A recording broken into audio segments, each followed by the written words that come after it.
Nagpadala sa amin ng email si Joseph tungkol sa mga bagay na pumapalibot sa kanyang overseas employment. Noong isang taon daw ay napilitang umutang sa isang lending company si Joseph dahil kailangan daw ng placement fee ng recruitment agency para maproseso ang kanyang kontrata sa pagtatrabaho sa Canada.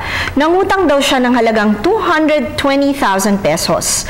Nagdadalawang isip daw si Joseph matapos mangutang kung tutuloy pa daw ba siya sa abroad, pero hindi na raw siya maaaring umatras pa dahil kumpleto na ang kanyang mga papeles at naibayad na raw ang lahat para sa kanyang pag-alis. Habang nasa Canada siya ay nag-aalala dahil hindi na siya nakakabayad sa utang dahil sa mga problema niya. Napakalaki daw kasi ng interes ng utang niya na 3.75% kada buwan. 5 buwan na daw siyang hindi nakakabayad kung kaya't lumaki daw ang sinisingil sa kanya at umabot na sa 320,000 ang utang niya. Ang mga tanong ni Joseph ay ang mga sumusunod. Maaari daw bang ang lending company ay idemanda siya dahil sa hindi pagbabayad ng utang? Nag-sign daw siya ng promissory note at nag-issue ng post-dated checks. Maaari daw ba niyang questionin ang rate ng interest na kanyang binabayaran sa lending company? Ikatlo, considering daw na ang Canada ay hindi naman nire-require ang placement fees upang mga employee doon, maaari daw ba niyang makuha ang kanyang pera mula sa recruitment agency? At ikaapat, maaari daw ba siyang ipa-deport ng lending company? Joseph, tandaan natin na ang mga utang ay dapat mong bayaran, lalo na kung hindi mo naman maipapakita na ikaw ay pinilit lamang o niloko upang ikaw ay mangutang. Maaari kang maging liable dahil sa hindi mo pagbabayad ng obligasyon.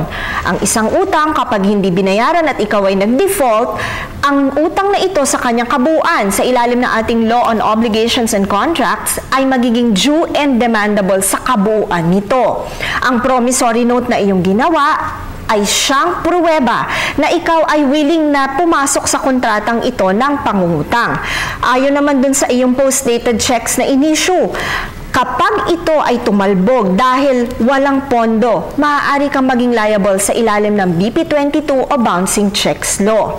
Ayon naman sa iyong tanong kung maaari mong questionin ang validity ng interest rate sa ibabaw pa ng principal amount na iyong inutang, ang sagot namin ay oo. Pero tandaan mo na kapag ang dalawang partido ay nag-agree sa amount ng interest payable sa utang, ang agreement ninyo ay binding sa parehong parties. Ngunit kapag wala kayong agreement kung magkano ang porsyento ng interest, ito ay dapat na 6% per year lamang. Patungkol naman sa iyong pangatlong tanong, ayon sa ating POEA rules, sinasabi na bukod sa New Zealand, ang mga bansa na hindi kumokolekta ng placement fees ay ang United States, Canada, United Kingdom, Ireland at Netherlands.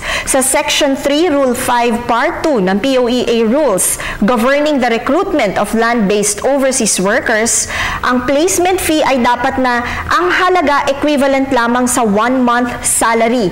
Puwera pa doon ang documentation costs, except kung ang prevailing system ng lugar kung saan siya na-deploy bilang worker ay hindi inaalaw ang pag-charge o koleksyon ng placement fee at recruitment fee. And according naman sa iyong huling tanong, hindi namin makita kung paano ka maipade-deport ng lending company dahil nakabase sila dito sa Pilipinas at ang kasong maaari nilang i-file sa iyo ay collection of sum of money or isang civil case. Kung hindi sila makakolekta sa iyo ng cash, maaari nilang i-attach ang kahit anong property mo sa pamamagitan ng action for replevin upang masatisfy ang utang mo sa kanila. Ngayon, ito ang tandaan mo, ito lamang ang mga grounds for deportation in Canada. Una, existence ng criminal record at hindi ka nagkaroon ng pardon.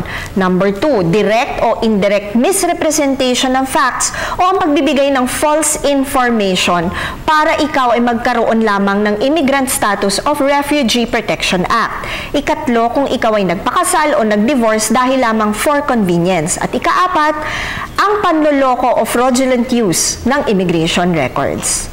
Naway, naging makabuluhan po ang hapong ito sa inyo at nakatulong ang aming payo. Patuloy po kayong mag-email sa ptv4newscenter@gmail.com. Ito po si Attorney JJ Jimeno Atienza, ang inyong bisig ng batas.